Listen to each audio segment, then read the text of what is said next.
Greetings one and all, Super Wednesdays, here in the Holy Land, the Holy Apple, the Holy Hilltop, Tal Binyamin. We are on the 6th day of Adar, the 2nd Adar 5782, in this emergency broadcast.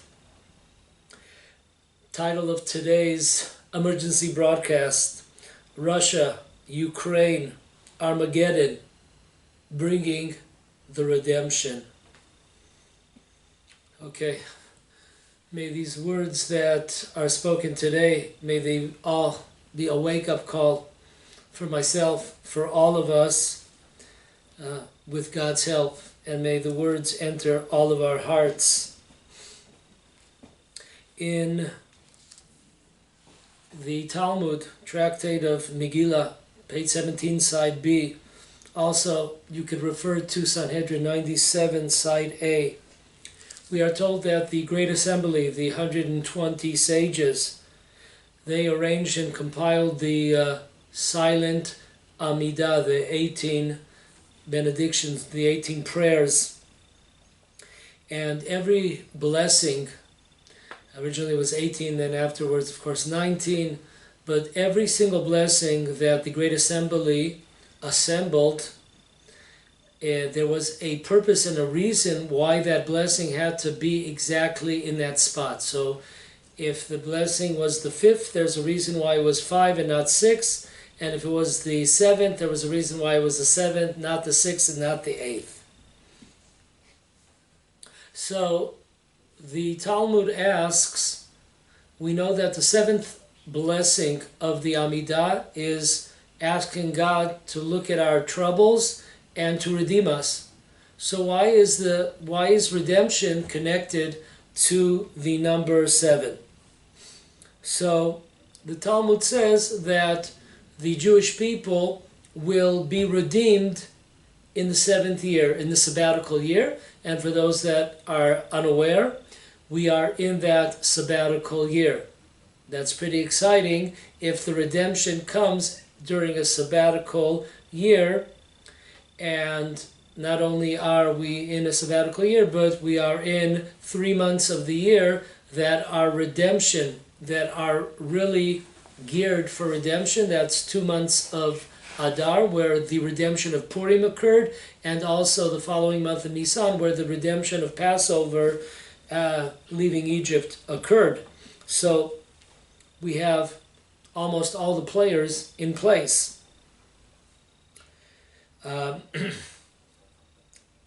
This is also ironic that redemption is connected to the number 7, sabbatical year. Sabbath is the 7th day of the week. And we know that 7 represents in Judaism completion, wholesome. And when the redemption comes, the world becomes a wholesome, a complete place instead of place of rags, torn apart.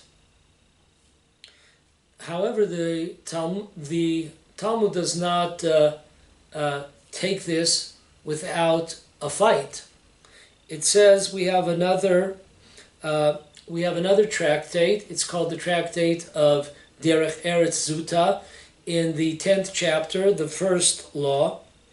It says there a little bit different. It says there that during the 7th year there will be wars, and at the end of the 7th year, the beginning of the 8th year, then the Messiah of David will come to redeem the Jewish people. So we have to make up our minds.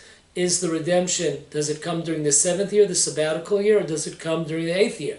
According to the Talmud and Megillah, it comes during the 7th year. So the Talmud says, no problem, don't worry about it, no sweat here.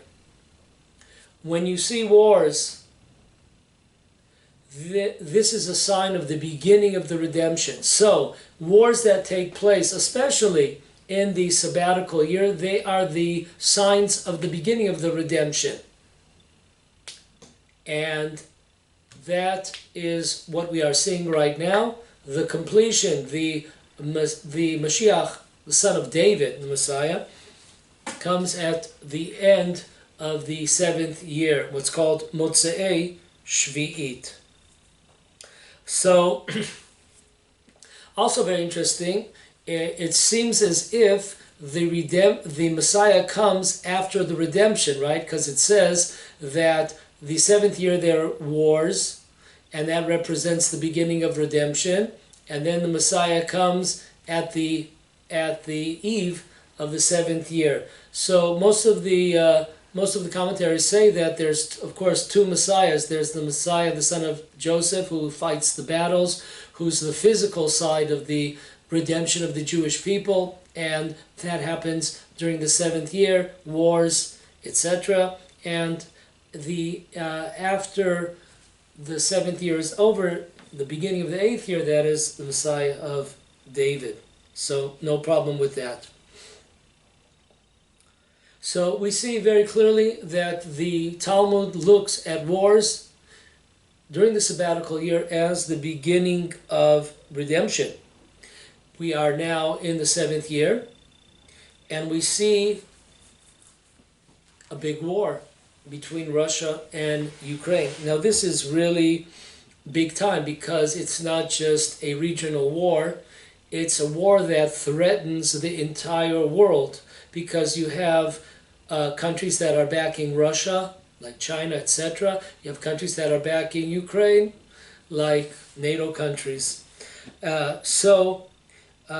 All agree that we may very well be on the cusp of World War III.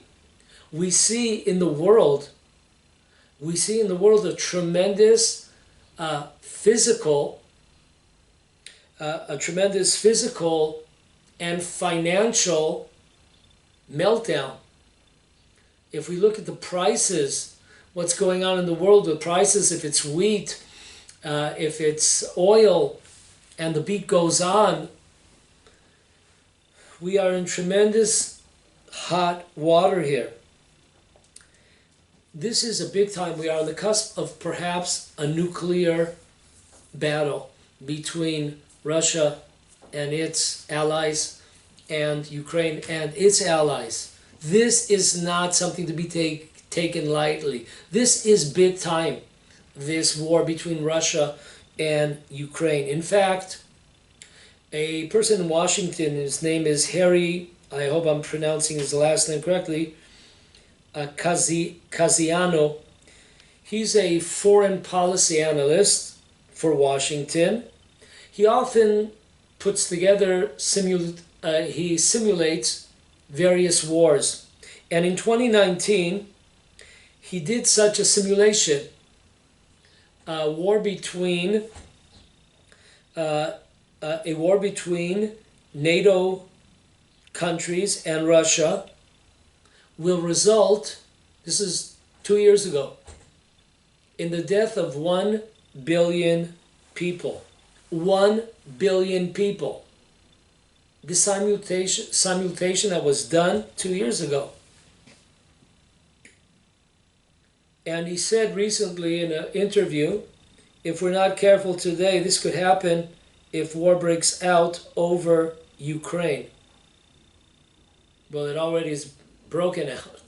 So he said this, I guess, in an interview before the war broke out. So this is not child's play over here. This is big time. This is the Super Bowl. So it's very important, what do we do? What do we think? So let's take it from the top. The Chatam Sofer, Rabbi Moshe Sofer, who lived approximately 100 years ago in Hungary, he writes in many places, we'll just give two, Sefer HaZikaron, page 96, or the sermons of the Chatam Sofer for the 7th day of the month of Av. He wrote, based on the Talmud that we stated, that when you see wars in the 7th year, this is the beginning of the redemption. He says the following: if we pray for world peace, what we call shalom, this will be prolonging the exile. It's kind of like a catch-22 situation. A person has a natural tendency when we see wars, we want to pray for peace. Just like we end the Amidah benediction, we say, Oseh Shalom, the God that makes peace upon us. So on one hand, we have a natural tendency to pray for peace. On the other hand, okay, wars, when there are wars, this is triggering the coming of the redemption, the coming of the Messiah. So we don't want to stop to the redemption wheels. So he says the following, the Khatam Sofer, do not pray for world peace, do not pray for the wars to stop. Rather, we should be praying for redemption. Khatam Sofer also suggests adding learning of Torah and prayers to our merits. Okay, next we have, by the way, I just kind of went over that one, but this is revolutionary, because how many rabbis do we hear and leaders do we hear that are praying for world peace during this crisis of Russia and Ukraine, and the Khatam Sofer comes out totally, he just hits that ball out, opposite of what we would think. But this is, the Torah is divine, it's divine wisdom above us. Next, there was a famous rabbi in Eastern Europe. His name was the Minchat Eliezer. His name was the rabbi of Munkach. He passed away in 1937. His name was Chaim Eliezer. Actually, his name was not really Chaim, but when he was young, he almost died, so they had the name of Chaim. His name was really Eliezer. So he has a famous 7-volume question and answer. He also has other books, and we have 5 of the volumes. 2 of them got lost during the Holocaust. As I said, he passed away in 1937, right before that. So, in volume 4, question 5, the rabbi of Munkach was asked the following question: should we declare a communal fast? This is a group of rabbis asking the question to the rabbi of Munkach. Should we declare a communal fast on the first day that the Ashkenazic Jews begin saying Slichot, which is that year was the 26th of Elul, before the Jewish New Year? Sounds like a good thing to do. The world is, all worried about a war that could break out at any time. And seems like a Jewish thing to do. Let's begin to fast. So listen to what he says. After a few proofs why we should not declare a fast, the Rebbe concludes these wars that we see are the birth pains of Messiah. We should not pray for peace amongst the nations like many have falsely claimed. These are harsh words by the Munkach Rebbe. Like many have falsely claimed, rather we should pray for the full redemption of Israel and the removing of the divine presence from the exile and from desecration. Those that are praying for peace amongst the nations are stalling and blocking the redemption and prolonging the exile.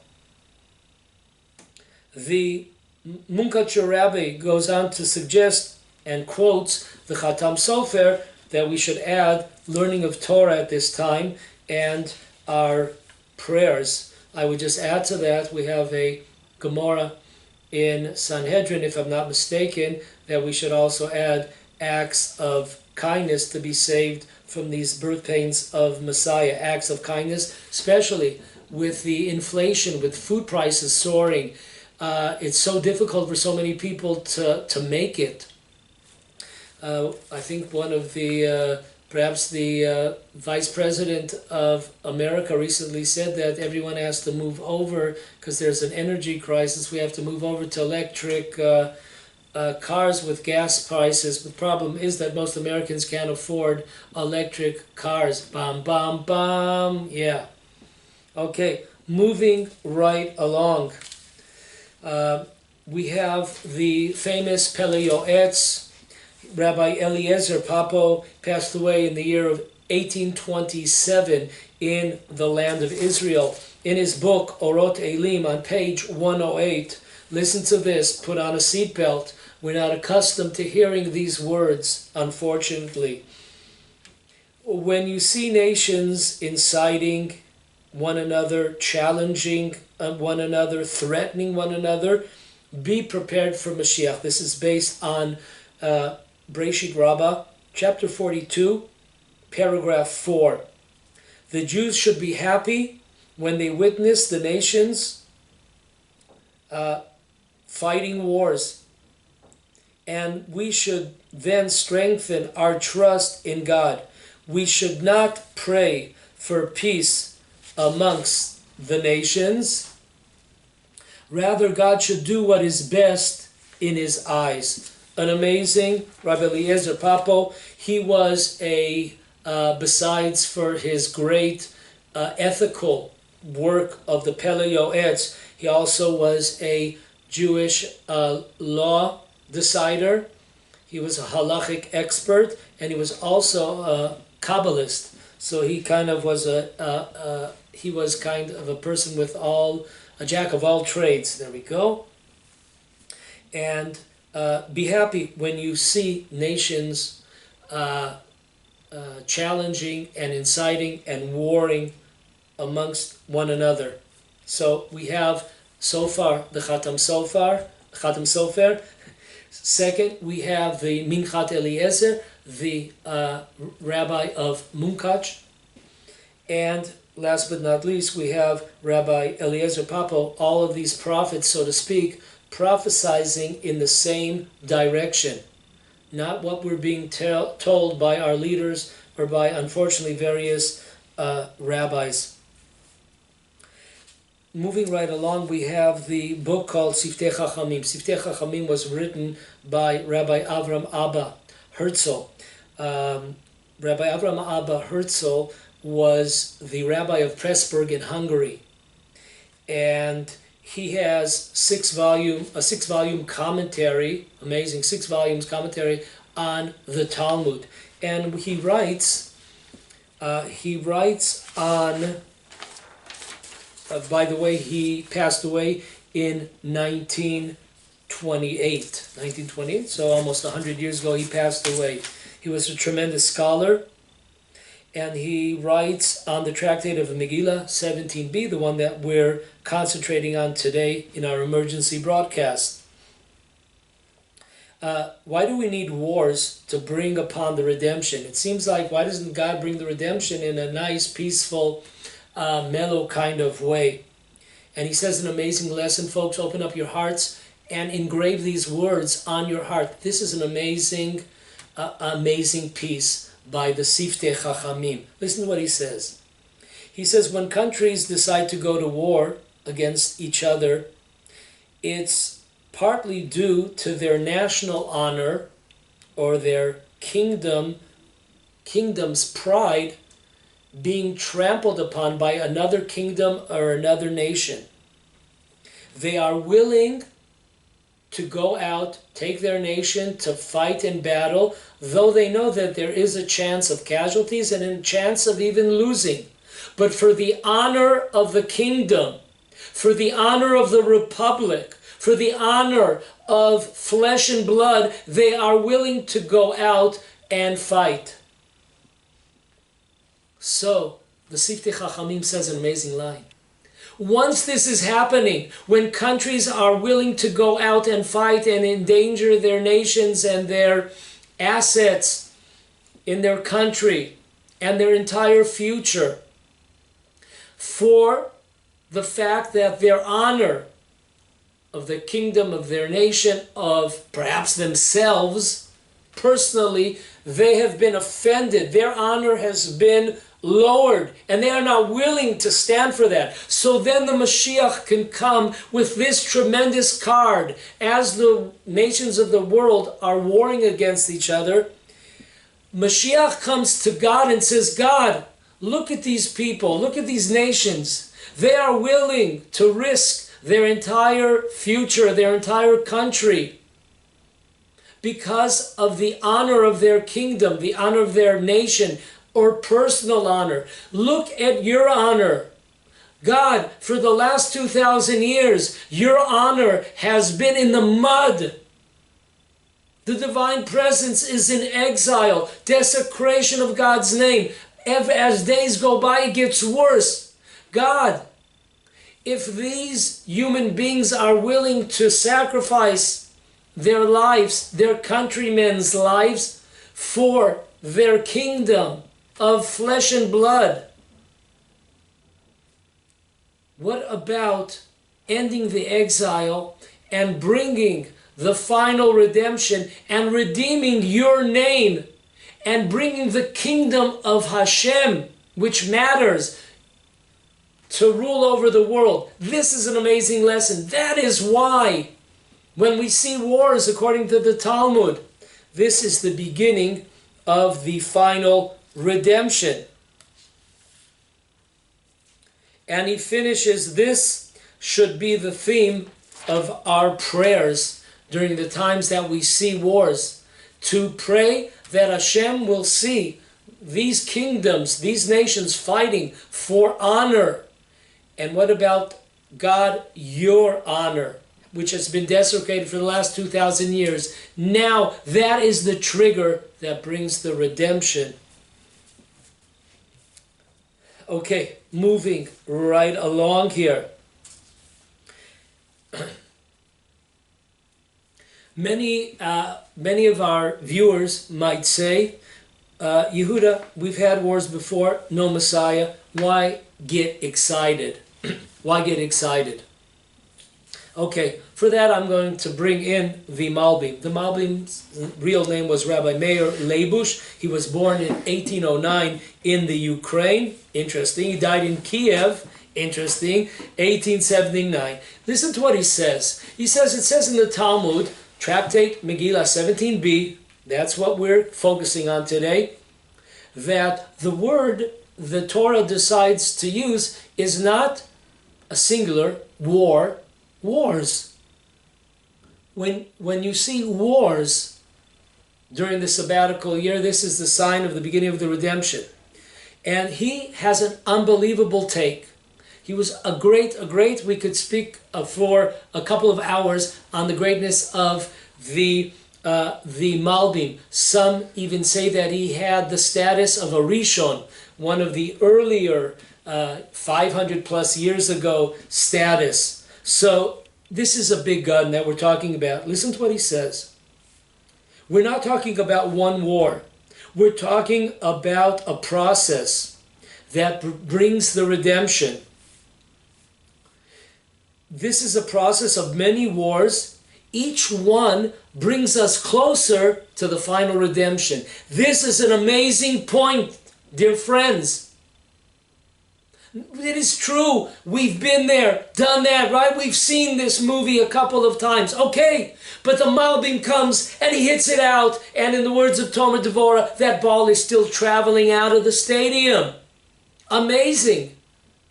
Every single war had the potential, yes, to bring the Messiah. Why didn't it bring? Who knows? A million reasons. God knows. But it's not the point. The point of the Malbim is an amazing point, that when the Talmud tells us about wars, it's talking about processes. And each war brings us that much closer to the coming of the Messiah. So that should get us excited, because we've had a lot of wars. If we look back in the last 100 years or so, we've had a lot. But when you look now at the stakes, we've never had it. So the stakes so high like they are now. So there is a reason to believe. There is a reason to be excited about here. Of course, Anything is possible. We're not prophets. We don't know. Right. But we see the world. We see the way the world is traveling. We see what is going on in the world, all over the world. The crisis. Unbelievable. You know, you all know what's happening. So the Malbim comes. By the way, this is also brought down by Rav Tzvi Yehuda Cohen Cook, who we recently had his Memorial Day. He passed away some 30 years ago. He was the son of Rabbi Avram Yitzchak Cook, the first chief rabbi of Israel. And he brings down, he says the same idea of the Malbim. He doesn't bring down the Malbim. He brings down a Talmud piece in the Jerusalem Talmud on the Tractate of Brachot, where it says that the redemption is compared to dawn. If you've ever been outside around dawn time, it doesn't get light, or it's a process. It doesn't happen in 1 second. Slowly, that's what the Talmud says. The redemption is likened to the dawn. It is a slow process, piece by piece, but it's happening. It's speeding up. It's coming closer to the light, to the sunrise. And that's the idea here. It's a process. There's been wars. That is true. No Messiah. That is also true. But all of this is just a process, and each one brings us that much closer. And this one too, we could still... We will not say that the Messiah will come. We believe every day. We believe now that he will come. We're not going to say that he's not going to come. He will come. We believe that he will come. This is a process, and every war brings us that much closer. So we're really damn close. Comes the Rav Chaim Vital and tells us an amazing mystical concept here. The Rav Chaim Vital in his book, Pre-Eitz Chaim, on the gate of the Amidah prayer, depending on what version you have, either chapter 19 or chapter 20. Rav Chaim Vital tells lessons of his rabbi, which was, of course, the Arizal. And he tells us, you know what's special about the seventh blessing? You know why the Great Assembly, the 120 men, decided to put the redemption subject on the seventh blessing? I'll tell you why. He says, because according to the secrets of the Torah, spiritual side of the spiritual realms of the Torah, the seventh blessing relates to redemption through might and power and destruction of the enemies of God. I'm going to read that one more time. This is amazing. This is prophetic. Okay, this is prophetic. Rav Chaim Vital, in his book, Shara Kavanot, Pri-Eitz Chaim, he says the seventh blessing, which talks about redemption. What is the connection? It's connection of bringing the redemption through might and power, through the destruction of the enemies of God. This is amazing. In Kabbalistic terms, the seventh blessing is connected to two spheres. One is Gvura, strength, might, punishment. And the second one is Malchut, kingdom. So if you put the two together, kingdom and might and punishment against the enemies of God, that is why it is in the seventh blessing. Amazing. And we all know, when we have these players here, I shed no tears for either side. If you look at the history of Russia, if you look at what Stalin, Yimach Shemo, may his name be erased, if you look at what they had planned for the Jewish people, they planned to destroy and annihilate the Jewish people. If we look at the Ukraine, just 70 years ago, in the Holocaust, they killed somewhere between 1.2 and 1.6 million Jews just in the Holocaust. We're not going back in history. There's a long list of physical and spiritual destruction. Russia and the Ukraine, both of them, I shed not one tear.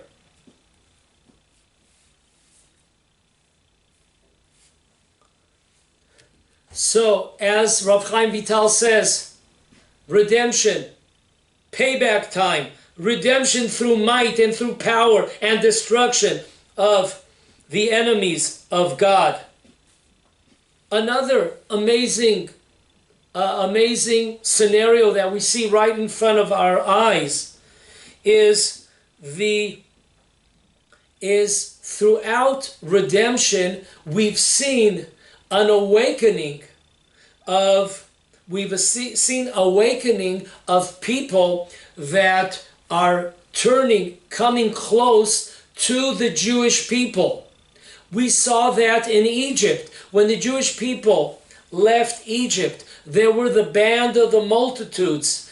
Somewhere there's two opinions amongst our sages, somewhere between 2-3 million of them that joined the Jewish people.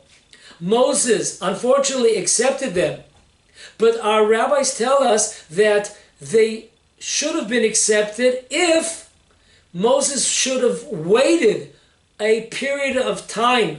They were not prepared, and therefore that was his mistake. Because imagine, like, you're in your field and you pick some fruit or vegetables, but they're not ready to be picked. So what do you have now? You just lost whatever you picked. You just lost it. Throw it in the garbage.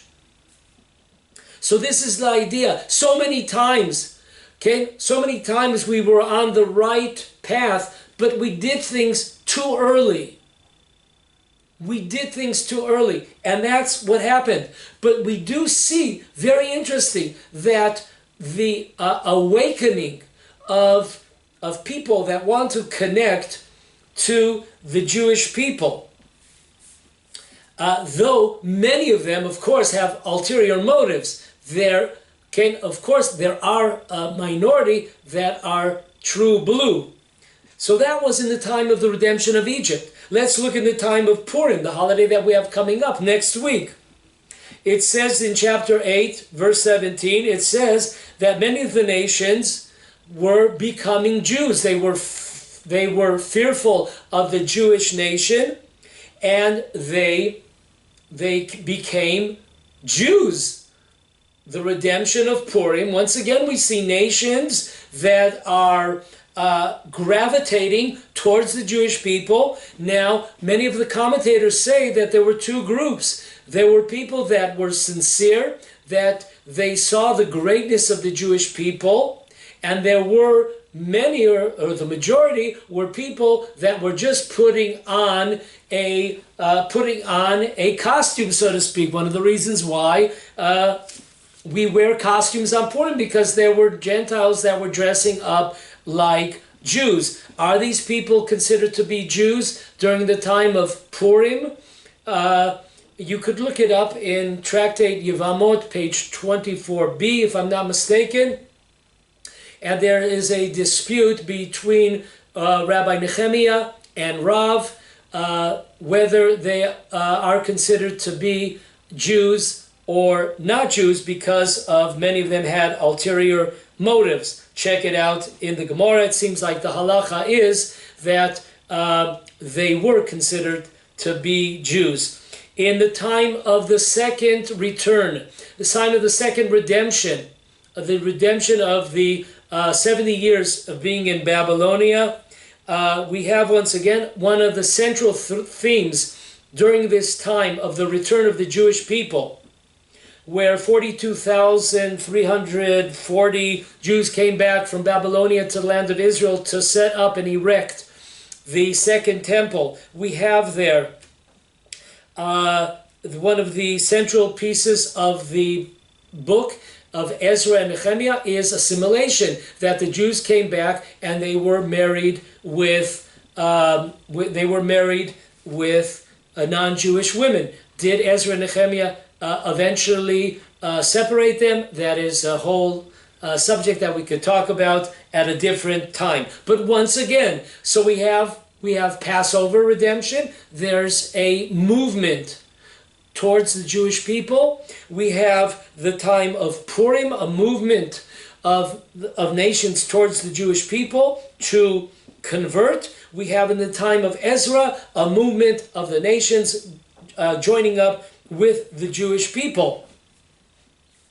Today, interesting enough, we have also in the land of Israel, if we look according to the Bureau of Statistics, in Israel from 1990 to 2019, there are approximately 413,000 non-Jews that came in via Russia during those 30 years. 413,000 non-Jews. This is a catastrophe for that. We know that there were, of course, Jews that merited to come back, and many of them came back to repent, etc. And there are converts from this Russian immigration that I'm familiar with that eventually converted and are sincere converts. So you have a kind of a salad here of a mix of all kinds of ideas why these people are choosing to join on. Physical, financial benefits, spiritual benefits. There's all kinds of people. It seems like, of course, the overwhelming majority are looking for some kind of a benefit, and not for the sake of heaven, or not for attaching themselves onto the Jewish people. Okay, we have the same thing, unfortunately, or fortunately, actually both of them are correct, fortunately and unfortunately. We have from the Ukraine, we have so far, according to the Minister of Judicial, 90% of those that have come in so far to the land of Israel from the Ukraine are not Jews. 90% of them. They are talking about in Israel 100,000, bringing 100,000 people. The overwhelming majority of people are not Jews. Their grandfather or something might have been Jewish, but they themselves are not halachic, not Jewish law.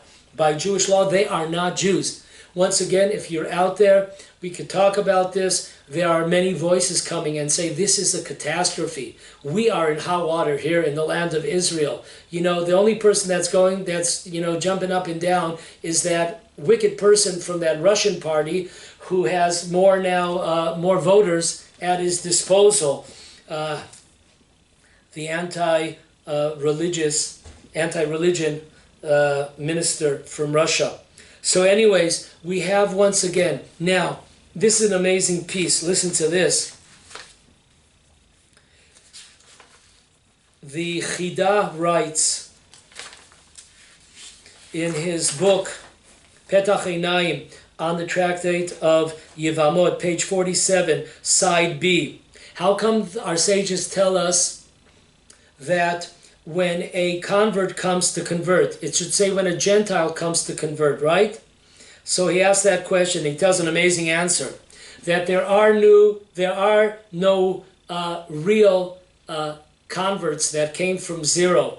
Anybody that converted over the past thousands of years, they were people that originally were on Mount Sinai, and through assimilation, etc., they got lost and eventually come back. So that's an amazing thing. That's why it says a convert that converted, because he's not a Gentile. He's really a convert he's really Jewish from the beginning. So that's why they call him a convert. This is also brought down by the Ramah from Pano in his classic work Asara Mamarot. The title of the work is Eim Kol Chai. It's the 3rd volume. It's the 8th paragraph, and he says that the converts that we see, they are all souls of people that were scoffers, people that were OTD, off the derech. They went off the path. They got lost to the Jewish people, and they come back. And in fact, he says an amazing thing, which we can now understand, putting all the pieces of the puzzle. We talked about Egypt. There were groups that connected themselves, Gentiles that connected themselves to convert to the Jewish people. During the time of Purim, there's a group. During the time of the second redemption, in the time of Ezra and Nehemiah, and now in our times, in the land of Israel, and also today in our times during this week, and what to expect for the next who knows how long. And here's the idea. what the Talmud says in the Tractate of Yevamot 63 side B, that the Messiah cannot come until all the souls have been brought to the world. That is not talking about Jewish souls, so to speak. This is talking about converts. That these souls, that according to the Ramami Pano, these are people that were scoffers, these were people that did not believe in God, etc., did not believe in the Torah.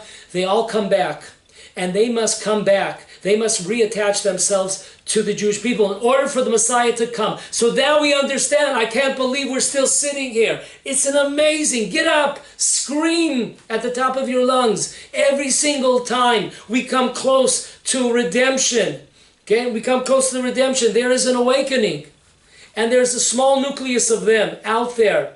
That this is their opportunity reattached to the Jewish people. Right, there's a lot of bad. The majority are not connected. They will be vomited out of here. That is for sure. No doubt about that. Just like the Erev Rav, the multitudes, they were not allowed to participate in the tabernacle, the divine presence. They were not in the clouds of glory. They were on the outside, for sure. But this small nucleus of people that through the wars, they come back and reattach themselves to the Jewish people. This is what will bring the redemption. This is the part of the puzzle that is missing. These converts, these true converts that are missing. So let us have a summary so we make sure that we're clear here. The purpose of our getting together today, not planned of course. Summary, number 1, don't pray for world peace or an end to these wars. No. 2, pray for redemption, removing the divine presence from exile and stopping the desecration of God's name. Pray that Jews do not get harmed during these wars between the nations. 4, strengthen our trust in God. Strengthen our trust in God. 5, strengthen our Torah learning, our prayers, our kindness, especially today, once again, in the difficult financial situation that most of the world finds themselves. Okay, 6, pray to eradicate evil and the wicked. Payback time, folks. The war began in Adar. The decree, okay, this is very important. This war, what many are calling World War III, this began in Adar. And know this fact, that we should all be asking ourselves a question. Next week we have a fast on the 13th day of Adar. It's called the Fast of Esther. Well, folks, I hate to lay this on you, but Esther and the Jewish people did not fast on the 13th day of Adar. They fasted on the 13th day of Nisan. So what the hell are we doing fasting on Adar?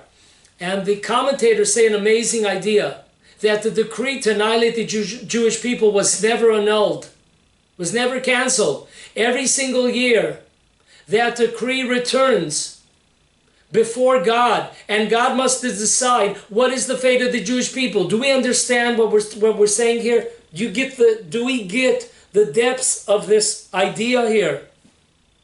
We are now in Adar, and the decree to annihilate the Jewish people given by Haman thousands of years ago never was annulled. It exists every single year. There's a discussion on the 13th day. That's why we fast, to change, to annul the decree this year. So who knows? Understand this war as a Jewish war. Understand this as a Jewish war, because we know, as it says in the Talmud, that everything, all the calamities that happen, they happen because of the Jewish people. It's always connected to the Jewish people. Yes, this is a Jewish war. We have to wake ourselves up. Even a small step. I know it's difficult. It's difficult for myself to make a change. A small change we all can do. And a small change today is big change. Big time.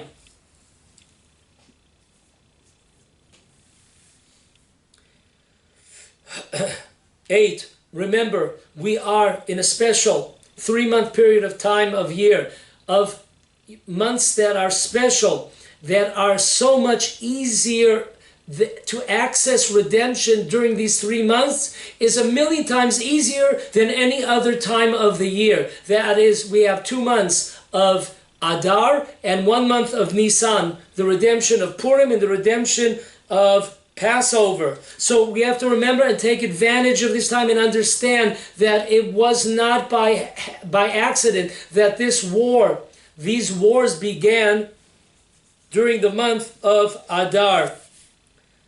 And last but not least, when we strive for all the above points, of course, world peace will come. Got that? Remember it again. The Jewish people strive and desire world peace. Question is how to arrive. By praying that the nations stop warring, that's not how it comes. The nations eradicate themselves, each other, evil, and bring closer the redemption. Once we pray for the redemption and the end to the exile and the desecration of God's name, of course, there will be world peace. Till next time, let's get working.